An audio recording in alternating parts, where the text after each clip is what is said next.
Hello students, तो कैसे हैं आप। चलिए शुरू करते हैं आज की इस प्रैक्टिस सेट की तैयारी। आज की प्रैक्टिस सेट में मैं लेकर आया हूँ भारतीय आर्थिक विकास यानी इंडियन इकोनॉमिक डेवलपमेंट के मोस्ट इंपॉर्टेंट या मोस्ट एक्सपेक्टेड क्वेश्चंस जो आपके सीयूटी एग्जाम 2023 में पूछे जा सकते हैं। शुरू करते हैं वन बाय वन। आपको पता है हर एक सेट प्रैक्टिस सेट में मैं आपके लिए 45 क्वेश्चन जो इंपॉर्टेंट 45 क्वेश्चन वो देने जा रहा हूँ। ठीक है ना। और ये ऐसे क्वेश्चन है वो इंपॉर्टेंट होते हैं। ठीक है ना। एग्जाम का बिल्कुल वही जैसा जो आप एग्जाम में आपको मिलने वाला है। ठीक है। कौन कौन से क्वेश्चन से देख लेते हैं। वन बाय वन हर एक क्वेश्चन को डिस्कस करेंगे। पहला क्वेश्चन, भारतीय अर्थव्यवस्था का आकार क्या है। अगर हम वर्तमान में भारतीय अर्थव्यवस्था का आकार देखें तो वो 1 ट्रिलियन, 2 ट्रिलियन, 3 ट्रिलियन, 4 ट्रिलियन। वर्तमान में भारतीय अर्थव्यवस्था का आकार बहुत 3 ट्रिलियन इकोनॉमी का है। भारत विश्व की पांचवी सबसे बड़ी अर्थव्यवस्था बन चुकी है $3 ट्रिलियन के साथ। ठीक है ना। और एक्चुअली में ये जो है ना आकार की अकॉर्डिंग किसका है, जीडीपी के अकॉर्डिंग। जीडीपी के अकॉर्डिंग भारतीय अर्थव्यवस्था का आकार है।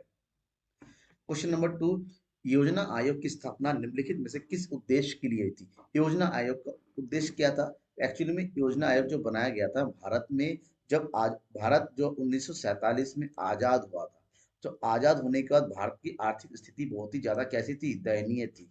तो भारत की आर्थिक स्थिति को सुधारने के लिए जरूरत थी कि इस प्रकार से भारत के विकास को एक योजनाबद्ध तरीके से आगे लाया जाए।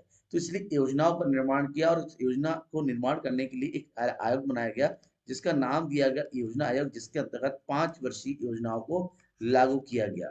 ठीक है ना। पांच, फिलहाल तो अभी योजना आयोग खत्म करके 5 वर्षीय योजनाओं को खत्म कर दिया गया, लेकिन क्वेश्चन पूछा जाए योजना आयोग की स्थापना का मुख्य उद्देश्य क्या है, तो हम बात करेंगे कैबिनेट संकल्प, जहां पर एक कैबिनेट संकल्प के लिए किया गया किस तरह से भारत के विकास कार्य को आगे बढ़ाया जाए। तो ऑप्शन नंबर डी।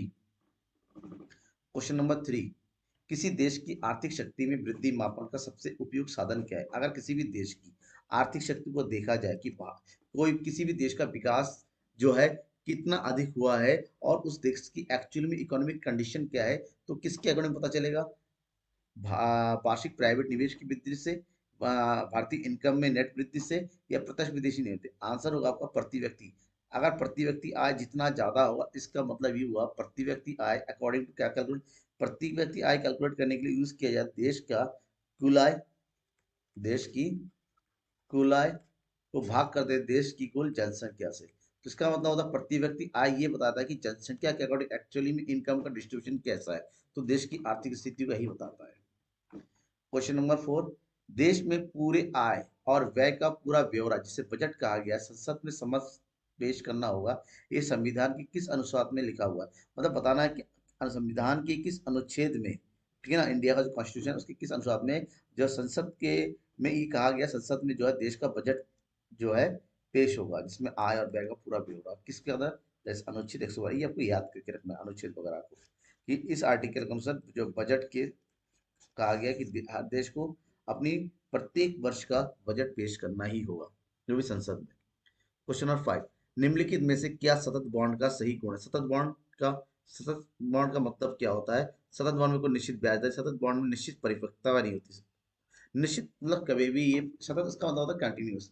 एक निश्चित समय नहीं होती है कि आप कहेंगे 14 साल के बाद, 10 साल के बाद, ऐसा नहीं है। इसका एक निश्चितता नहीं होती। इसके कार्य के ऊपर डिपेंड करती है। ये इसकी परिपक्वता कार्य पूरा होते ही हो सकता है। ठीक है। Option number B. Question number six, जो माल सामूहिक रूप से जनता द्वारा इस्तेमाल किया जाता है कौन सा माल कहलाता है। कौन जो माल, मतलब माल का मतलब यहाँ पर यू है जो वस्तु, वस्तु की बात करते हैं, जो वस्तु जनता द्वारा प्रयोग किया जाता है उसे सभी जनता जो सभी का समान रूप से प्रयोग करते उसे बोलते हैं सार्वजनिक माल या सार्वजनिक वस्तु। इंग्लिश में बोला जाता है इसको पब्लिक गुड्स। क्या बोला जाता है, public goods. Question number seven, निम्नलिखित में से क्या वाणिज्यिक बैंकों का कार्य नहीं है। वाणिज्यिक बैंकों के कार्य की बात करें तो राष्ट्रीय बचत पर ये जो है वाणिज्यिक बैंकों का काम नहीं होता। बाकी ये तीनों ही जो है वाणिज्यिक बैंकों के कार्य हैं, जैसे corporate bond, call money market, no frills सिवाय। ये जो है वाणिज्यिक बैंकों के जो है किसके अंतर्गत, एजेंट कार्यों के अंतर्गत आते हैं ये सब।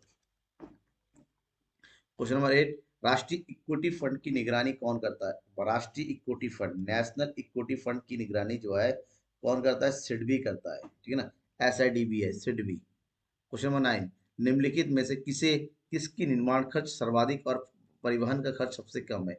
इसमें से कहाँ पर अगर हम कहें कि इसको अगर खर्च किया जाए तो सबसे ज़्यादा खर्च होता है इसको, लेकिन एक बार में अगर लग जाए उसके बाद इसके बीच में ट्रांसपोर्टेशन पे सबसे कम खर्चा होता है, दैट इज पाइपलाइन।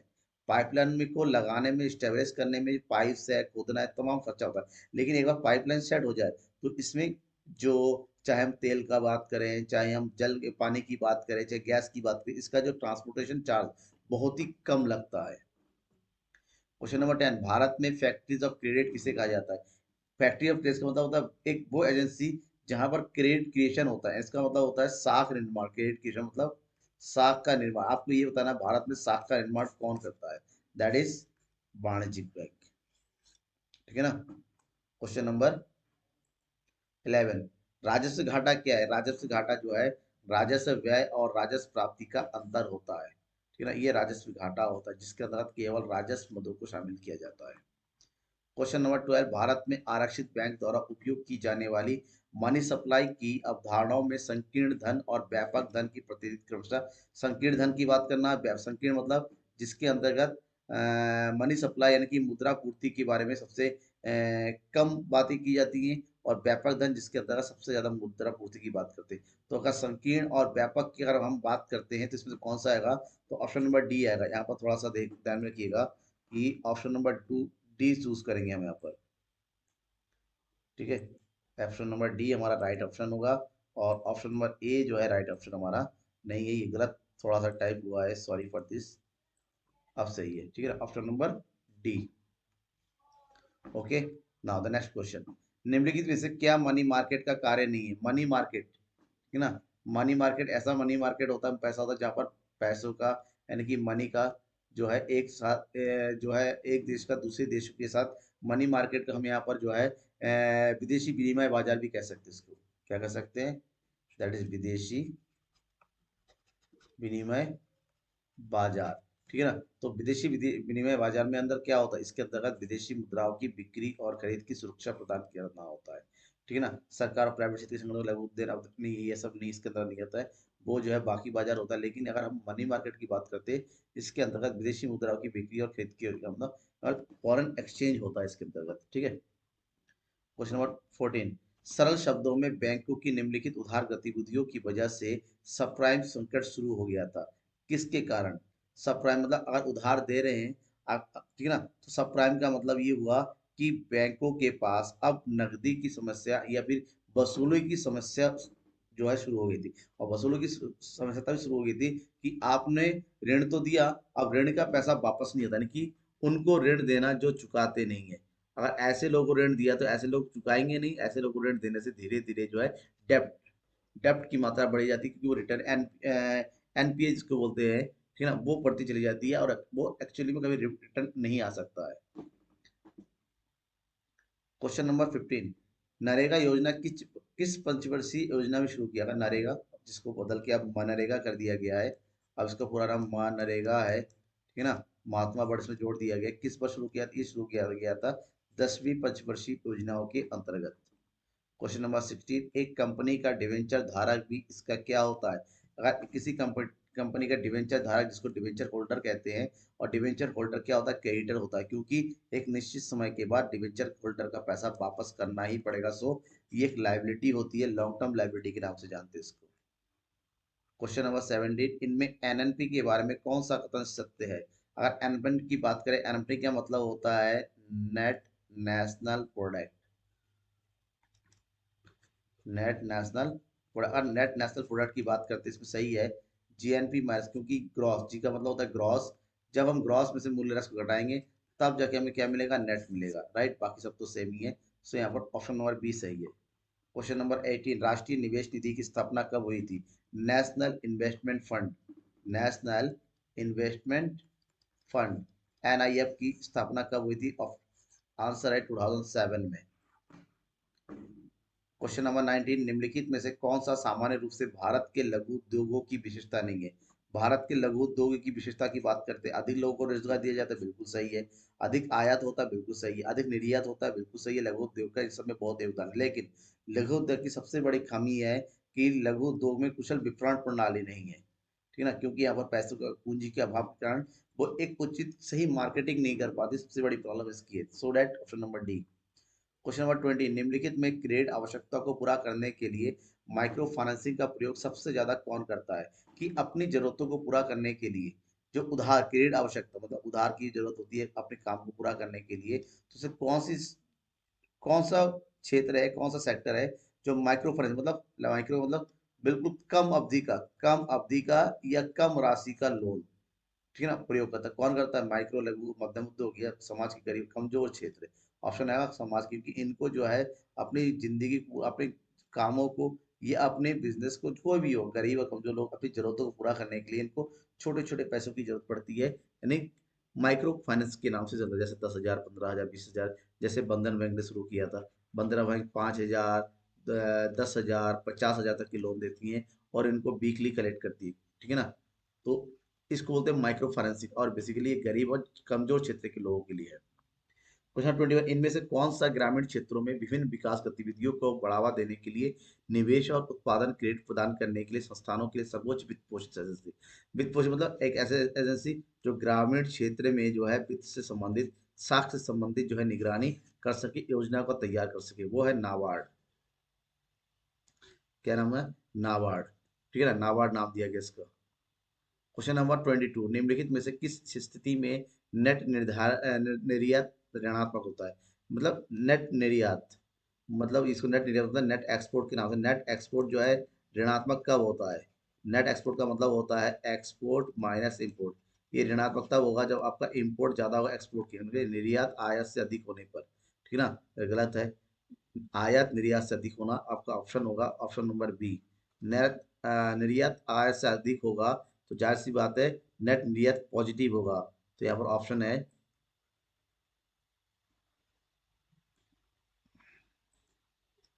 बी। हम जो यहाँ पर बी चूज करेंगे तो राइट ऑप्शन, यानी कि एक ऐसा कंडीशन जहां पर आयात ज्यादा है और निर्यात क्या है, कम है, राइट।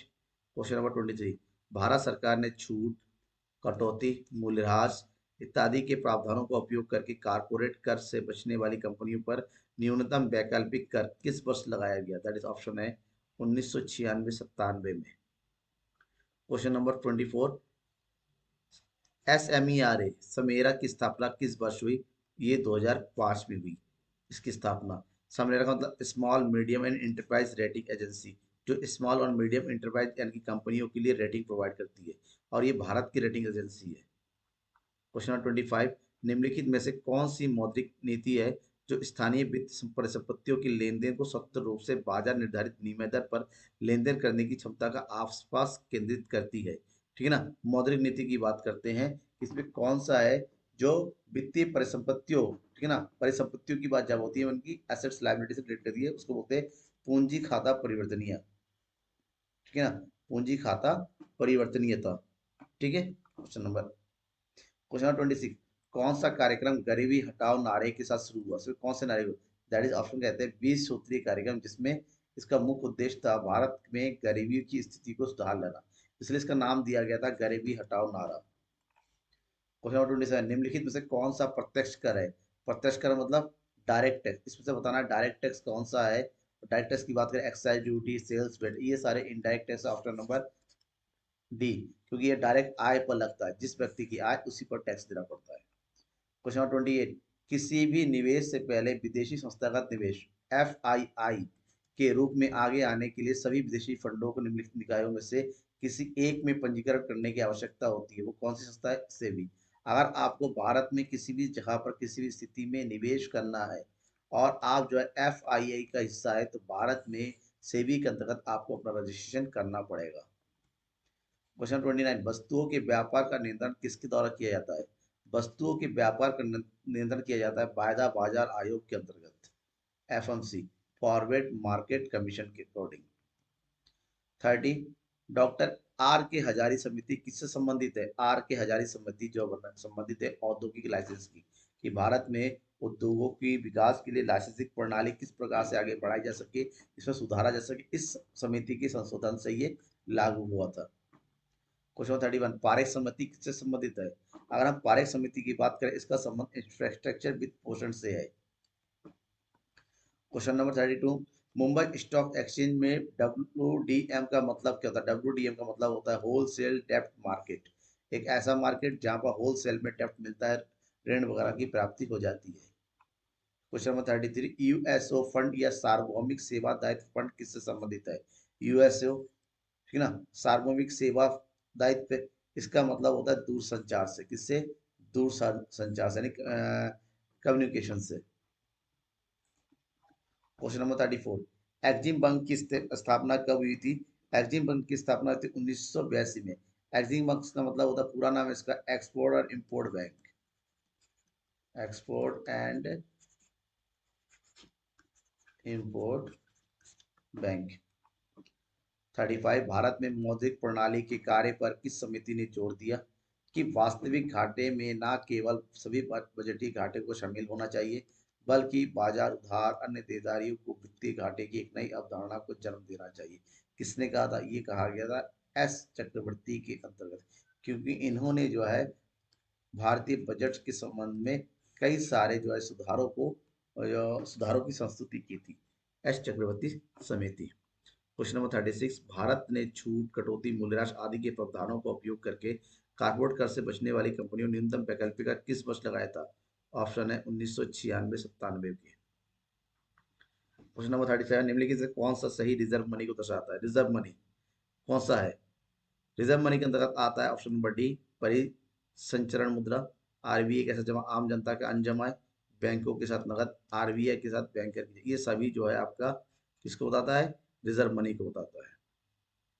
38, निम्नलिखित समितियों में से किसने औद्योगिक बीमारी बीमार औद्योगिक कंपनी CSICA और औद्योगिक और वित्तीय पुनर्निर्माण बोर्ड BIFR में मौजूदा ढांचे में भारी बदलाव की सिफारिश की है? That is Omkar Goswami committee. Question number 39, क्षेत्रीय ग्रामीण बैंकों के बारे में सत्य कथन। क्षेत्रीय ग्रामीण बैंक जिसको बोलते हैं रीजनल रूरल बैंक, शॉर्टकट में बोलते हैं RRB। वे क्षेत्रीय ग्रामीण बैंक अधिनियम 1976 के प्रावधानों के अनुसार स्थापित किया गया, बिल्कुल सही है। प्रत्येक क्षेत्रीय ग्रामीण बैंक वाणिज्यिक बैंकों के द्वारा प्रस्तुत है, ठीक है। क्षेत्रीय बैंक जो है वाणिज्यिक बैंकों के अंतर्गत ही प्रायोजित किए जाते हैं। क्षेत्रीय बैंक अधिसूचित क्षेत्र में शाखाएं खोल सकते हैं, बिल्कुल सही है। सारे ऑप्शन सही है, option number D. Question number 14, निम्नलिखित में से कौन सा कथन सही है? निम्नलिखित में से कौन सा कथन सही है? सहकारी बैंक पूरी तरह आरबीआई के नियंत्रण में है? नहीं। सहकारी बैंक आरबीआई के आंशिक नियंत्रण में, बिल्कुल सही है। सहकारी बैंक जो है आरबीआई के नियंत्रण और जो है केंद्र सरकार के नियंत्रण में काम करती है। 41, बीमार इकाइयों के आसानी से बाहर निकालने के लिए सरकार ने एग्जिट पॉलिसी 1992 नामक नीति का प्रस्ताव दिया था। इस समिति को लागू क्यों नहीं किया? क्योंकि अगर मान लीजिए बीमार इकाई मतलब गवर्नमेंट जो कंपनी है जो लॉस में चल रही है उसको खत्म करने का प्रावधान दिया, इसके अंदर उस कंपनी को निजी सेक्टर हाथों में बेचने का था, लेकिन इसलिए लागू नहीं पाया क्योंकि इसमें बहुत ज्यादा ट्रेड यूनियन ने विरोध किया था कि इससे तो उनकी नौकरियां चली जाएंगी। 42, NYSE न्यूयॉर्क स्टॉक एक्सचेंज में सूचीबद्ध होने वाला पहला भारतीय PSU कौन है? पब्लिक सेक्टर यूनिट कौन सा? दैट इज VSNL, विदेश संचार निगम लिमिटेड। ग्रामीण क्रेडिट के प्रवाह के संदर्भ में निम्नलिखित में से कौन सा आखिरी बार आता है? अगर हम ग्रामीण क्रेडिट की बात करते हैं तो इसमें प्राथमिक कृषि सहकारी समितियां सबसे लास्ट में आता है। सबसे पहले नाबार्ड है, फिर केंद्रीय, ये नंबर पोजीशन का नंबर 1, नंबर 2, नंबर 3 और सबसे लास्ट में ये वाला था नंबर 4। स्कैवर्ड का मुख्य कार्य क्या है? SCRADB का मुख्य कार्य क्या होता है? इसका मुख्य कार्य होता है देश में भूमि विकास के लिए कार्य करना। दैट इज जो है इसको नाम दिया गया है लैंड डेवलपमेंट बैंक। इसका पूरा नाम है राज्य सहकारी कृषि और ग्रामीण विकास बैंक। क्वेश्चन नंबर 45, स्वतंत्र भारत के इतिहास में भारत का सबसे उच्चतम मूल्य का नोट। स्वतंत्र भारत में सबसे बड़े नोट जो जारी किया गया था वो था 10,000 रुपए का, और ये बाद में 1978 में बंद कर दिया गया, ठीक है ना, क्योंकि इससे भारत में बहुत ज्यादा करप्शन बढ़ गया था, इससे बहुत ज्यादा ब्लैक मनी जमा होने लगी थी। 46, राष्ट्रीय बीज निगम की स्थापना कब हुई थी? भारतीय बीज निगम की स्थापना 1963 में हुई थी, ठीक है ना, और इसकी स्थापना, ठीक है ना, एक भारत की मिनी रत्न कंपनी के रूप में हुई, और ये वर्तमान में 600 किस्मों के बीजों का इसका मतलब ये बीज निगम है जहाँ पर बीजों का उत्पादन होता है, ठीक है ना, उच्चतम क्वालिटी के बीजों का उत्पादन होता है यहाँ पर। पंप प्राइमिंग मुख्य रूप से निम्नलिखित किससे संबंधित, अगर पंप प्राइमिंग की बात करते हैं, इसका संबंध जो है मंदी के दौरान सरकारी व्यय में वृद्धि करने से बोलते हैं कि पंप करें ताकि अर्थव्यवस्था में मनी का सर्कुलेशन हो और इसके लिए सरकारी व्यय को बढ़ाने की आवश्यकता है। 48 निम्नलिखित में से आईटी कंपनी को फेरा के प्रतिबंध के चलते 1970 के दशक में भारत में प्रतिबंधित किया गया और 1992 में आर्थिक उदारीकरण के समय दोबारा इस कंपनी की भारत में स्थापना की गई। कौन है वो? That is IBM. आईबीएम की स्थापना अमेरिका में 1911 में हुई थी। 1967 में से भारत में बंद कर दिया, बाद में 1992 में इसे दोबारा शुरू किया था। 1992 मतलब 1991 की नई आर्थिक नीति के बाद। 49 व्यापार और बैंकिंग क्षेत्र में सीआरआर का क्या मतलब होता है? सीआरआर का मतलब होता है capital to risk asset ratio. इसका मतलब होता है पूंजी पर्याप्तता अनुपात को पूंजी में जोखिम और संपत्ति अनुपात के रूप में, कि आपके पास जो पूंजी है क्या वो संपत्ति के अनुपात में सही है, इसलिए बोलते हैं CRAR। 50 भारत में थोक मूल्य सूचकांक पहली बार कब प्रकाशित हुआ? भारत में थोक मूल्य सूचकांक सबसे पहले प्रकाशित हुआ 1902 में। तो ये रहे आपके मोस्ट इंपॉर्टेंट क्वेश्चन। इसके बाद जब भी मैं दूसरा प्रैक्टिस सेट लेके आऊंगा, आपकी बार जो प्रैक्टिस सेट आएगा वो आपके चैप्टर वाइज आएगा, यानी कि आपके सीयूटी के अकॉर्डिंग यूनिट वाइज आएगा, यानी कि पर यूनिट की जो इंपॉर्टेंट क्वेश्चन है उसकी हम बात करेंगे। ठीक है, तब तक के लिए बाय एंड थैंक यू।